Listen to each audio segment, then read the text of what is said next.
Hello, my dear students. Today we're going to start a new chapter, and that is the value chain strategy, which is mainly concerned with the distribution strategy. In the class, if you can recall, we have already talked about that marketing strategy is basically is two-step process. First, we have STP, and then we have the marketing mix. STP stands for segmentation, targeting, and positioning. Then marketing mix usually involves the elements that are controllable, that means the product, price, place, and the promotional. And we have already completed the STP part before the midterm, and after midterm we are basically dealing with the marketing mix part. And as far as the marketing mix part is concerned, we have already covered in the last chapter the very first P of the marketing mix, that is the product. And today we are going to start with the place, that means the value chain strategy. I've already told you that is basically the distribution strategy. The topics that are going to be covered in this very chapter will mainly include: number one, strategic role of value chain; channel strategy, types of channels; intensity of distribution; and then the channel configuration. So these are the topics that we are going to cover in this very chapter. So we are going to start our discussion with the strategic role of value chain. So that's the first topic that will be covered in this video. So the strategic role of value chain: a good distribution network creates a strong competitive advantage for an organization. That basically means that, like a differentiated product, a well-developed distribution strategy can also be a source of competitive advantage for any organizations. So the importance of value chain strategy cannot be overemphasized. The strategic role of value chain will be clarified by explaining the following topics. Number one, channel of distribution defined. Here we will try to define formally what is meant by channel of distribution. Then we'll talk about distribution functions.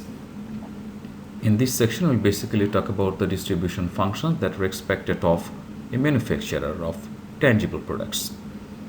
Then the same distribution functions will be covered for the service organization in the very next topic, that is the channels for services. Then we have the direct distribution by manufacturers, that when direct distribution by manufacturers will make sense. So these are the things that are going to be explained in the broader topic of strategic role of value chain. So first we are going to start with the formal definition of channel of distribution. The channel of distribution is a network of value chain organizations performing functions that connect goods and services with end users. The distribution channel consists of independent and interrelated institutions and agencies functioning as a system or network, cooperating in their efforts to produce and distribute a product to end users. Like, for example number one, we have producer, we have wholesaler, we have retailer, and we have consumers. So the thing that we have already explained is something like that wholesaler, retailer, they are the agency, and these are the independent agency, and they are the interrelated institutions, and they work together. The producer, the wholesaler, and the retailer, they work together to make the product available to the consumer. There are of course many variations in our distribution network. Number one, producer, wholesaler, retailer, and consumer. Number two, the producer may work with retailer only instead of working with both wholesaler and retailer, and the retailer can actually distribute the product to the consumer. And third option, we have the producer can market directly to the consumer. So we have these different variations in our distribution network. So let me repeat the definition again. The channel of distribution is a network of value chain organizations. Who are these organizations? Wholesalers and retailers. And what type of organization they are? They are interdependent and interrelated institutions. What they do, all of them try to work together as a system or as a network to make the product available to the consumer. So that is the formal clarification of channel of distribution. Then we have distribution functions. That means what distribution functions are usually expected of. But in this very topic, our focus will be concentrated on the distribution functions that are expected of a manufacturer of tangible goods. There are basically 8 functions that are usually identified as the distribution functions. Then we have number 1, buying and selling. Number 2, assembly. Number 3, transportation. Number 4, financing. Number 5, processing and storage. Number 6, advertising and sales promotion. Then number 7, we have pricing. Number 8, reduction of risk. Then we have personal selling, we have communication, and last of all, we have the service repairs. 1, 2, 3, 4, 5, 6, 7, 8, 9, 10, 11. So there are basically 11 functions. But developing the channel strategy includes determining the functions that are needed and which organization will be responsible for each functions. That means how many functions we have here? We have the 11 functions here. We have 11 functions here. Number 1, buying and selling. Number 2, assembly. Then transportation, financing, processing and storage, advertising and sales promotion, pricing, reduction of risks, personal selling, communications, and we have service and repairs. So these are the distribution functions expected of a manufacturer of tangible products.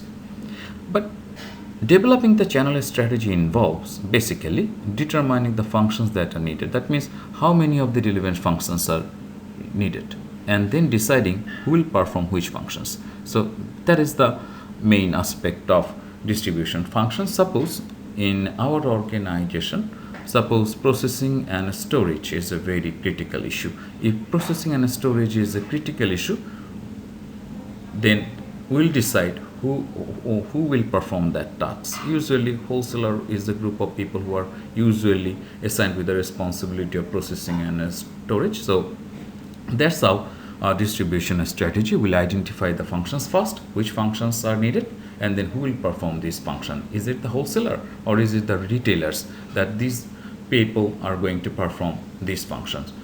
Developing the channel strategy mainly entails that. So distribution functions, how many functions are there? Basically there are 11 functions, and out of these 11 functions we will determine which functions are needed for us, and then we'll decide who will perform what. That means what functions will be performed by the retailers, what functions will be performed by the wholesalers, and these sorts of things. But distribution functions, I've already made the point very clear to you at the very inception of that topic, that all these functions are mainly expected of a manufacturer of tangible goods. All these functions are not equally applicable for a service marketers. So out of these certain distribution functions, some functions are definitely not needed by the service marketer. For example, transportation, assembly will not be required, transportation will not be required, then processing and storage will not be required, servicing and repairs will not be required. So these are the functions that are usually needed by the manufacturer of tangible products. So these functions will not be required. No assembly is required for a service organization, transportation is not required, then processing and storage is not required, then servicing and repairs are not required. If these functions are omitted from the list of the distribution functions, then we have the distribution functions needed by a service marketers. So we have the channels for the services. The service providers renders the service to the end users rather than it being produced like a good and moved through the marketing intermediaries to the end users. Is nothing like that. So in service marketing, the service providers and the service receivers are inseparable. We cannot separate one group from the other in the way we can separate them in the tangible products marketing or something. So if we deduct all these functions that we have previously talked about, those functions are not applicable for the service marketer. If we just drop those functions, then we have the functions that are needed by a service marketer. The distribution function needed by service marketer will include number 1, buying and selling, financing, advertising and sales promotion, pricing, reduction of risk, and communication. 1, 2, 3, 4, 5, 6. So there were 11 functions for the distributions by the manufacturer, but all these functions are not equally applicable for the service marketers. We have a lesser number of distribution functions for the service marketers. We have mainly 6. Number 1, buying and selling, then we have financing, advertising and sales promotion, we have pricing, we have reduction of risk, we have communication. So these are the things that must be kept in mind. So what is the summary? The summary is that we have 11 distribution functions. For whom? For the manufacturers of tangible products. And developing the channel strategy involves what? Developing the channel strategy involves determining which functions are needed and then deciding who will perform what functions. Then we move on to the channels of services. How many distribution functions are needed here? Mainly 6: buying and selling, financing, advertising and sales promotion, pricing, reduction of risk, and communication. And how the channel distribution strategy will be developed for or any service marketer. Similarly, deciding which functions are needed and then deciding who will perform what function. So channels for services are about that. Then we'll go for the direct distribution by manufacturers. Direct distribution by manufacturers. Before clarifying the topic, we should make the point very much clear to you. The marketers has 3 options in that regard. The first one is the direct distribution. The marketers are marketing their product, that means making their products available directly to the consumers. Then use of intermediaries, you may use wholesalers, retailers, or a combination of them.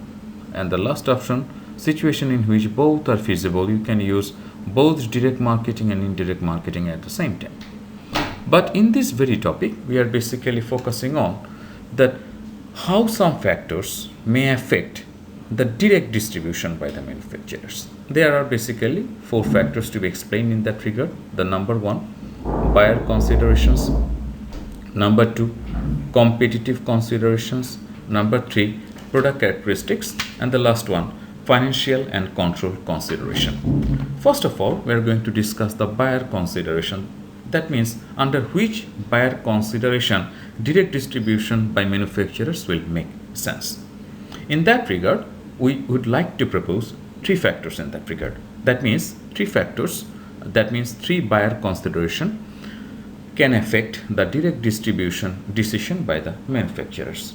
And these specific aspects are: number 1, amount of purchase; number 2, frequency of purchase; number 3, the margin.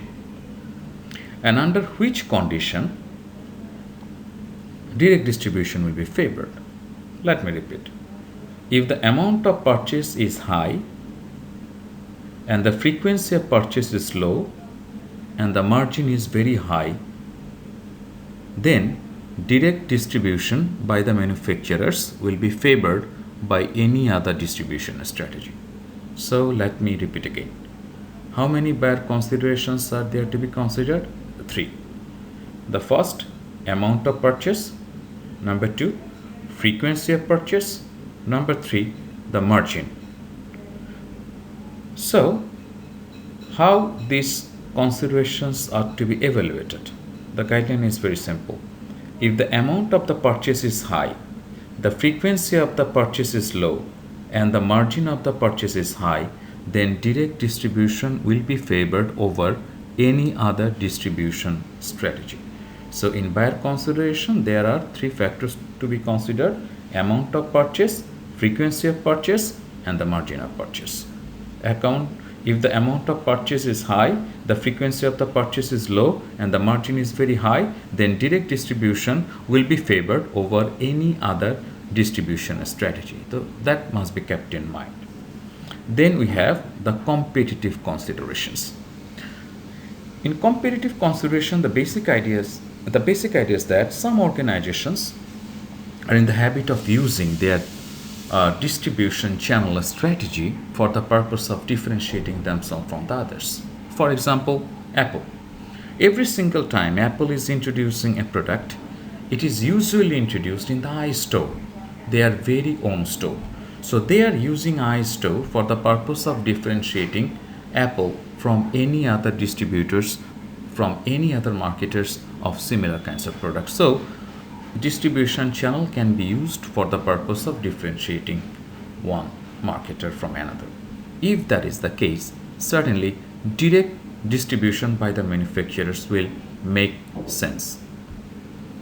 And the availability of internet as a distribution platform also support the direct distribution by manufacturers. So competitive consideration or basic conclusion is that Our distribution strategy can be used for the purpose of differentiating ourselves, like Apple is using the iStore for the purpose of differentiating themselves. So if an organization is interested to differentiate themselves from the others by the distribution strategy, direct distribution by the manufacturers is usually suggested. So that thing must be kept in mind. Then we have the product characteristics. In product characteristics, there are 5 aspects of that. That means there are 5 considerations that might suggest the direct distribution by the manufacturers. And what are they? Number 1, if the complexity of the product or service is very high, direct distribution will be favored. Why so? If the product is very complex, we have to explain the product to the customers. It is very unlikely that the retailers will have that much time to explain the complexity of the product to the target market. Like Siemens. Siemens is one of the premier world-class marketers of the health service equipment, but health service equipments are very complex. You need to explain a lot to the customers, that means the doctors and the nurses, and the retailers who is also marketing the other people's product will not have enough time for that kind of elaborate explanation. So our conclusion is that if the complexity of the product is high, direct distribution by the manufacturers will be favored. Then the second consideration, that is the range of product. If the organization has a complete range of product, direct distribution makes sense. Suppose Walton has a wide range of product, so Walton has its own distribution network to make the products or all lines of products available to the customers. So the wide range of product will favor the direct distribution by manufacturer. The third consideration is that rapidly changing product designs. Rapidly changing product design. If the product designs are being constantly changed, in that case direct distribution makes sense because the customer's feedback will be required when you are implementing any kind of changes in the design of your product, and such direct availability of customers' feedback can only be ensured in direct distribution. Then the last one, high volume purchase. If the target markets are in the habit of purchasing the product in large bulk, in that case direct distribution by the manufacturers definitely makes more sense than any other distribution strategy. So let me repeat again. In product characteristics, 4 aspects will be considered in that regard. Number 1, if the complexity of the product is high, direct distribution should be considered. A range of product, if the organization has a complete range of products, direct distribution should be considered. The third one, rapidly changing product design. Rapidly changing product designs. So if the organizations are rapidly changing the product design, direct distribution will be favored over any other form of distribution. Then high volume purchase. If the customers are in the habit of purchasing in high volume, in large bulk, direct distribution makes more sense than any other types of distribution. So product considerations, product characteristics, 4 aspects will be considered. Let me repeat one more time. Complexity of the product is high, a wide range of product or a complete range of product, and the third one, rapidly changing product design. The fourth one, high volume purchase. The last one, and the financial and the control consideration. In financial and control consideration, we have to start with how much financial resources we have for the purpose of developing our distribution strategy. If we are to have a direct distribution network, we need to have a certain amount of investment that is to be made for the purpose of developing the infrastructure. So our financial consideration is a very important factor along with the control consideration. So we have to start with the financial resources. The first question that should be asked here, do we have enough financial resources for the purpose of establishing a direct distribution network? If the answer to that very question is yes, definitely we'll go for the direct distribution by manufacturers. The second question that should be asked is related to the control consideration. Do we need enough control over the distribution strategy? If the answer is no, then we'll go for indirect distribution. If the answer is yes, we need control over the distribution strategy. In that case, definitely we'll go for the direct distribution by manufacturers.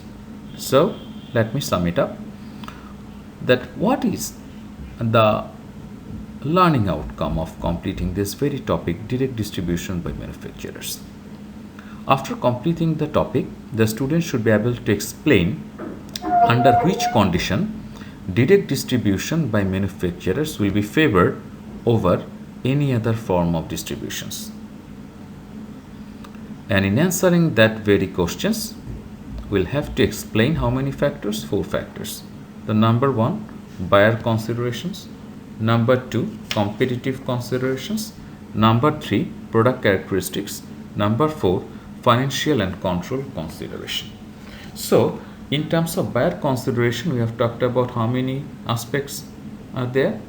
3 aspects: amount of purchase, frequency of purchase, and the margin. And when direct distribution will be favored? When the amount of purchase is high, frequency of purchase is low, and the margin is high. Then we have competitive considerations. What is our conclusions? That some organizations are in the habit of using their distribution strategy for the purpose of differentiating themselves, like Apple in terms of their iStore. If that is the case, direct distribution will make more sense than any other distribution strategy. Then we have product characteristics. How many factors are to be considered in that figure? Basically 4. The number 1 was what? Complexity of the product. If the complexity is high, direct distribution will make more sense. A range of product. If the organization has a complete range of product, then direct distribution will be favored. Rapidly changing product designs. If the organizations are changing their product designs quite rapidly with greater frequency, then direct distribution will be favored. High volume purchase. If the customers are in the habit of purchasing in large bulk, in great volume, then direct distribution by the manufacturer will be favored by over any other form of distribution network. Then you have the financial and control considerations. How many questions are to be asked here? 2 questions. The first one is that, do you have enough resources to build up our own distribution network? If the answer is yes, we'll go for the direct distribution by the manufacturers. What is the second question? That do we have to have control over our distribution strategy? If the answer is yes, in that case, that yes, we'll definitely support the use of direct distribution by manufacturers. So the direct distribution by the manufacturers will be dictated by evaluating the 4 factors: buyer consideration, competitive consideration, product characteristics, financial and control consideration. So these are the factors that will actually be evaluated for the purpose of taking the decision related to the direct distribution by the manufacturers. That's all for today, and thank you for being attentive in listening to this lecture. So that's the first lecture of this chapter, and 2 more lectures are yet to come. And until then, goodbye for now, and stay home, stay safe, and thank you again.